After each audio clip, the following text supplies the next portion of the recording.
Before the ship, before the scars, before her name became silent, there was a girl. Her name was Amina.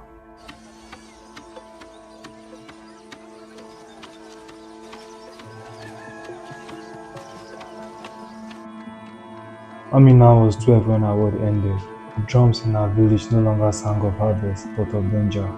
That day, the warriors came, not from faraway lands, but from Goma, a neighboring tribe, turned hostile.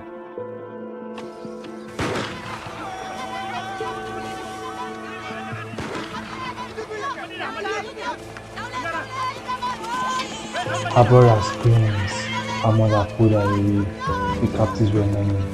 Traders from Dahomey, Oyo, and Ashanti had joined hands with the European merchants, supplying human cargo for clothes, guns, and swords. She wasn't alone. Her brother was beaten. Her aunt was strangled for resisting.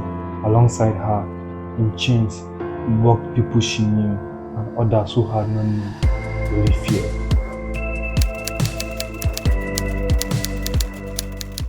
Slavery in Africa predated the Europeans, but this transatlantic machine was new, ruthless, industrial, powered by alliance between European merchants and African elites.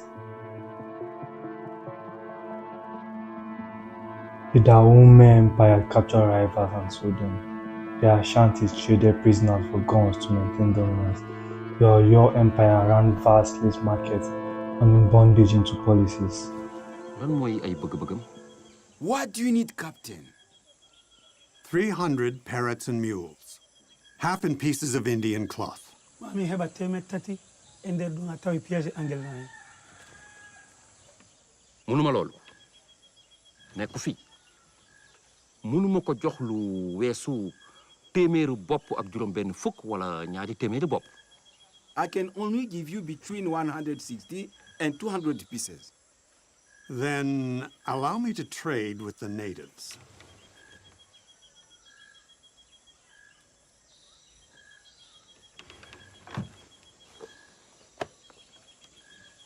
Dina ci xalat. I'll consider it.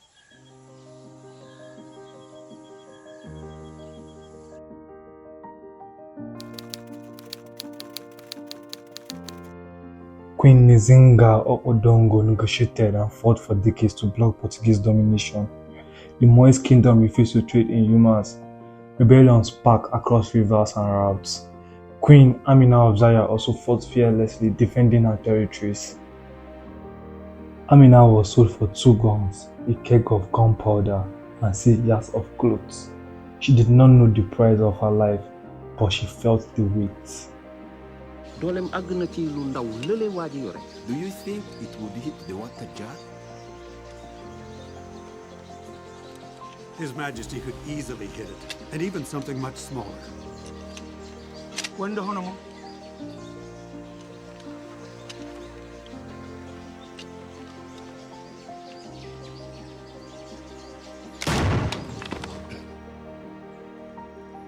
Amina and others worked for weeks, chains had been necked. Amina shared silence with a woman named Efe, who had lost her newborn to dehydration. Kofi, a boy her age. Amina and others muttered prayers to God, but all they hear is silence, as the God forsaking them too. Along the way, some died, some broke, some resisted and were spared for it. Others accepted their fate. After weeks of marching, Amina and the others arrived at the coast, a place where sea meets sorrows. At the coast, the Portuguese, Dutch, British and French waited with Rome, Miro, guns and contracts. The Europeans rarely captured slaves themselves. They bought them, stacked them, branded them and shipped them. They were no longer humans, but were mere interchangeable parts. The European traders recorded weights, prices, and expected returns. A Dutch merchant wrote, "Cargo is good. Will fetch high price in Koronka, especially that young girl."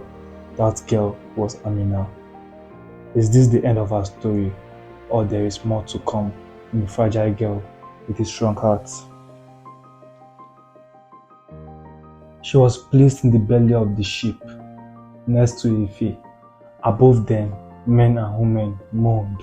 Below them, blood poured into the wood, carrying a familiar stench of death, fear, and pain. The captain told them to keep quiet, but they were not in their minds. Amina sank in her heart. If he taught her resistance in glance, but she whispered her baby's name, Kofi. Hope persisted. Turiki ama baremi en ulimuni yankaho. Yanka ana taba toriki, yanka ana taba bare.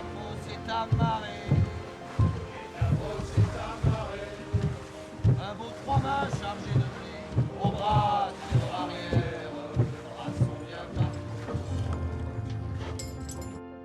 Every day, somebody died. Sometimes the crew threw bodies overboard to lighten the ship.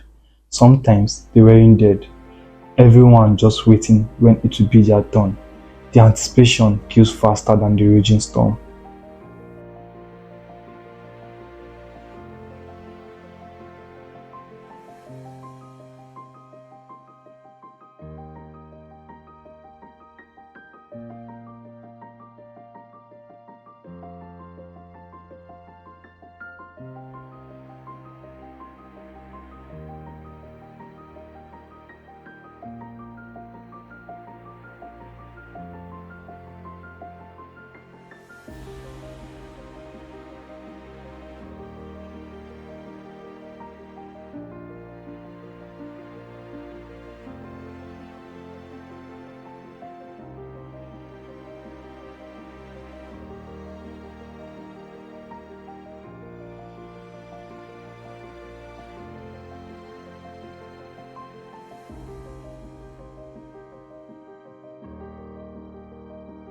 Of the 600 people taken, over 120 died before sighting land.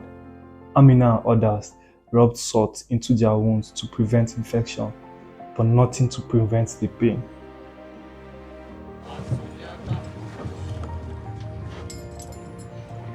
We were scared of getting ill. We had stomach cramps, diarrhea,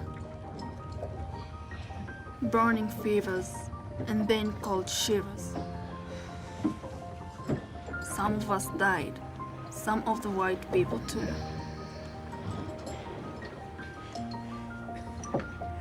We never knew what they did with the bodies.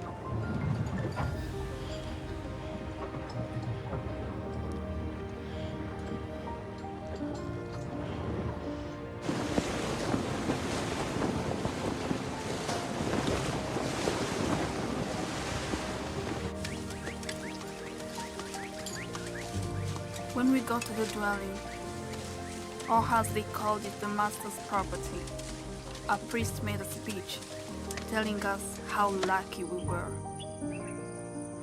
Thanks to the white people who brought us here, we would enter the family of God and our souls would be saved.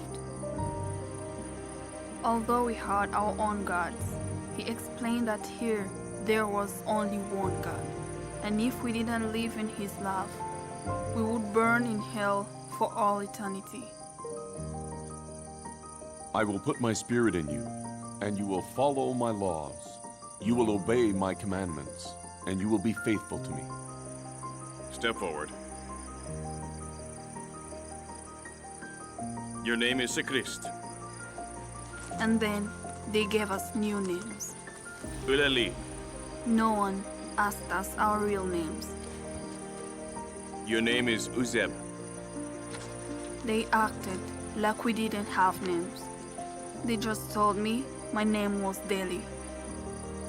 Your name is Delhi. From that day on, I was never called anything else. The ship landed. Yet again, Amina was sold to a sugar estate. Amina was branded, given a new name, Delhi. On the same estate, her brother was crushed. He ended his own life rather than endure another day in bondage.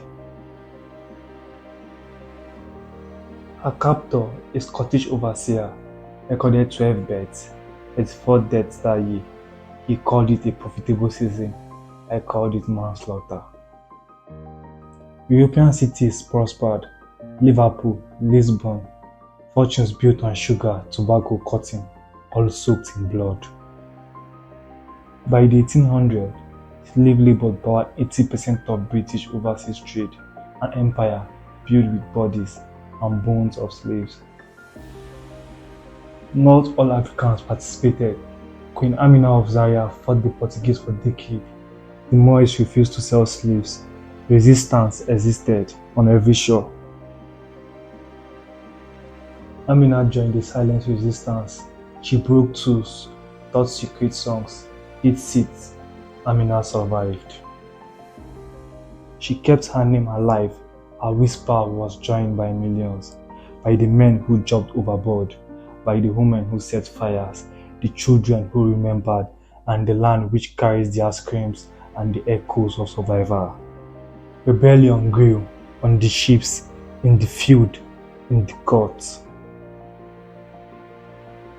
Slavery was finally abolished.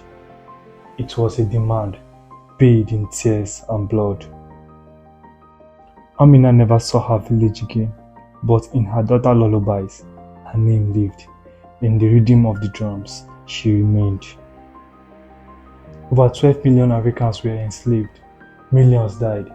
Millions more endured. This is their story. The transatlantic slave trade was not just a crime against Africans, it was a theft from humanity. But Amina's silence was not the end. In us, she speaks. Share this story, say her name, subscribe to honor the millions, whose name we may never know, but their legacy we carry.